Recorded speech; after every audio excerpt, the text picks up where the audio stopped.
ಎಲ್ಲರ ಮನಸ್ಸಲ್ಲಿ ಮೂಡಿದಂತ ಒಂದು ದೊಡ್ಡ ಪ್ರಶ್ನೆ ಏನಂತ ಅಂದ್ರೆ, ಅನುಪಮ ನೋಡಾಗ ರಾಜ್ಯ ಪ್ರಶಸ್ತಿಯನ್ನ ಹೇಗೆ ಯಾವ ಸಿನಿಮಾ ಮಾಡಿದ್ರು ಮರ್ತೋಗಿದೆ.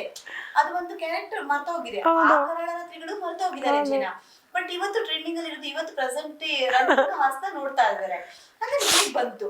ಆದ್ರೆ ನೀವು ಮಾಡಿದ ಅವತ್ತಿನ ಕೆಲಸಕ್ಕೆ ಇವತ್ತು ಫಲಿತಾಂಶ. ಅದೇ ಅನ್ಫಾರ್ಚುನೇಟ್ಲಿ ಈ ಒಂದು ಅವಕಾಶಗಳು ಮಾತ್ರ ಯಾಕೆ ಹುಡಿಕೊಂಡು ಬರ್ತಾ ಇಲ್ಲ ಅನ್ನೋ ಒಂದು ಕೊರಗು ನಿಮ್ಮನ್ನ ಹೊರತುಪಡಿಸಿದ್ರೆ ಅನೇಕ ಕಲಾವಿದರ ಹತ್ರ ನಾವು ಕೇಳಿದೀವಿ.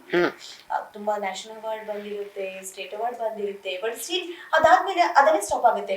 ಮುಂದೆ ಇದು ಎಷ್ಟೋ ಜನಗಳಿಗೆ ಸಾವಿರಾರು ನೂರಾರು ಸಿನಿಮಾ ಕೊಟ್ಟಂತ ಕಲಾವಿದರಿಗೂ ನಡೆದಿರುವಂತ ಒಂದು ಘಟನೆ. ಸೊ ಹಾಗಾಗಿ ನಾನು ನಿಮ್ಗೆ ಏನೋ ಒಂದು ಸಮಾಧಾನ ಕನ್ಸೋಲ್ ಮಾಡಿ ಟ್ರೈ ಮಾಡ್ತಾ ಇದ್ದೀನಿ ಅಂದ್ರೆ, it's not your first experience. Many people ನಾನು ಯಾರು ಇಂಟರ್ವ್ಯೂ ಸಂದರ್ಶನ ಮಾಡಿದ್ದೀನೋ ಅಂತ ದೊಡ್ಡ ದೊಡ್ಡ ಕಲಾವಿದರಲ್ಲೂ ಕೂಡ ಈ ಒಂದು ಕೊರಗು ಕಾಡಿದೆ, ದಾಟಿ ಬಂದಿದ್ದಾರೆ. ಸೊ ಹಾಗಾಗಿ ನಿಮ್ಗೆ ಇದು ಇಲ್ಲೇ ಸ್ಟಾಪ್ ಅಲ್ಲ, this not an end. Okay, it's a beginning ಅಂತ ಅನ್ಕೊಳ್ಳಿ. ಸೊ ನಿಮ್ಗೆ ಮತ್ತಷ್ಟು ಅವಕಾಶಗಳು ಜಾಸ್ತಿ ಹುಡ್ಕೊಂಡು ಬರುತ್ತೆ ಅನ್ನೋದು ಕೂಡ ನಮ್ಮ ಅಭಿಲಾಷೆ. ಸೊ ಅಂಥದ್ದೇ ಕೂಡ ಎಲ್ಲ ಅವಕಾಶಗಳು ನಿಮ್ಮನ್ನ ಅನಿಸಿ ಬನ್ನಿ. ಸ್ಮಾಲ್ ಸ್ಕ್ರೀನ್ ಆಗ್ಬೋದು, ಬಿಗ್ಗೆಸ್ಟ್ ಸ್ಕ್ರೀನ್ ಆಗ್ಬೋದು. ಸೊ ಎಲ್ಲದಕ್ಕೂ ಮಿಗಿಲಾಗಿ ನೀವು ನೀವಾಗೆ ಇರುವಂತಹ ಒಂದು ವ್ಯಕ್ತಿತ್ವ ಯಾವಾಗ್ಲೂ ಹೀಗೆ ಇರ್ಲಿ ಅನ್ನೋದು ಕೂಡ ನಮ್ಮ ಆಶಯ. You do the same and you give the same. Definitely ನೀವು 10 ವರ್ಷ ಬಿಟ್ಟು ಬಂದು ಮಾತಾಡಿದ್ರು ಹಿಂಗೆ ಇರ್ತೀನಿ ನಾನು.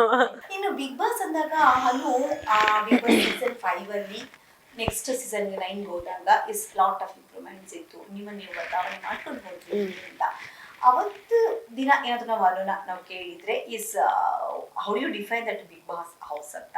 ಬಟ್ ಇವತ್ತು ಕೇಳಿದ್ರೆ ಹೇಗಿರುತ್ತೆ ನಿಮ್ಮ ರಿಯಾಕ್ಷನ್? ಬದಲಾವಣೆ ಏನಿದೆ ಒನ್ ವರ್ಡ್ ಅಲ್ಲಿ ನಾನು ಹೋಗಿ ಟೈಮ್ಗೂ ಇವಾಗಿನ ಟೈಮ್ಗೂ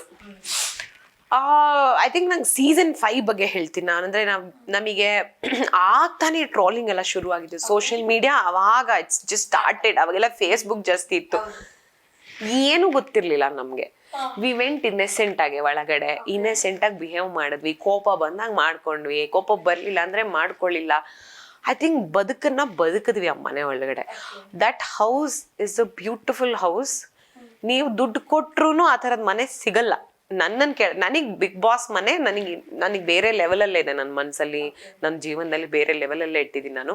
ಬಟ್ ಈಗ ನೋಡುವಾಗ ಎಲ್ಲ ಗೊತ್ತಿದ್ದು ಹೋಗ್ತಾರೆ, ಗೊತ್ತಿದ್ದೇನೆ ಎಲ್ಲಾನು ಆಗ್ತಿದೆ ಅಂತಾನೆ ಅನ್ಸತ್ತೆ. Very very prepared. ಸೋಷಿಯಲ್ ಮೀಡಿಯಾದಿಂದ ಹಿಡಿದು ಈಗ ಆಬ್ವಿಯಸ್ಲಿ ಅವ್ರ ಮನೆಯವ್ರಿಗೆ ಕೊಟ್ಟೋಗಿರ್ತಾರೆ, ಅವ್ರು ನೀಟಾಗಿ ಅವ್ರು ಪ್ರಮೋಟ್ ಮಾಡ್ತಿರ್ತಾರೆ ಎಲ್ಲಾನು. I think they're prepared. ನಾವ್ ಯಾರು ಪ್ರಿಪೇರ್ ಸೀಸನ್ 9 ಅಲ್ಲಿ ನಾನು ಪ್ರಿಪೇರ್ ಆಗಿದ್ದೆ, ಬಿಕಾಸ್ ಸೀಸನ್ 5 ಹೋಗಿ ಬಂದಿದೆ. ನಾನು ಇಲ್ಲ ಅಂತ ಹೇಳಕ್ಕಾಗಲ್ಲ, ನಂಗೆ ಗೊತ್ತಿತ್ತ ಮನೆ ಒಳಗಡೆ ಏನಾಗತ್ತೆ. ಬಟ್ ಯಾವ್ಯಾವ ಟಾಸ್ಕ್ ಕೊಡ್ತಾರೆ ಅಂತ ಗೊತ್ತಿತ್ತಾ ಇಲ್ಲ, ಸಿಚುವೇಶನ್ಸ್ ಗೊತ್ತಿತ್ತಾ ಇಲ್ಲ, ಆ ಮನೆ ಒಳಗಡೆ ಹೆಂಗ್ ಆಗತ್ತೆ ಫೀಲಿಂಗ್ ಅನ್ನೋದು ಮಾತ್ರ ಗೊತ್ತಿತ್ತು. So I was prepared. But ಈಗೆಲ್ಲ ಈಗ ಎಸ್ಪೆಷಲಿ ಲಾಸ್ಟ್ ಸೀಸನ್ ಇಂದ ನೋಡಿದಾಗ 10th and 11th are extremely prepared. They playing very smart ಎಲ್ಲರೂ.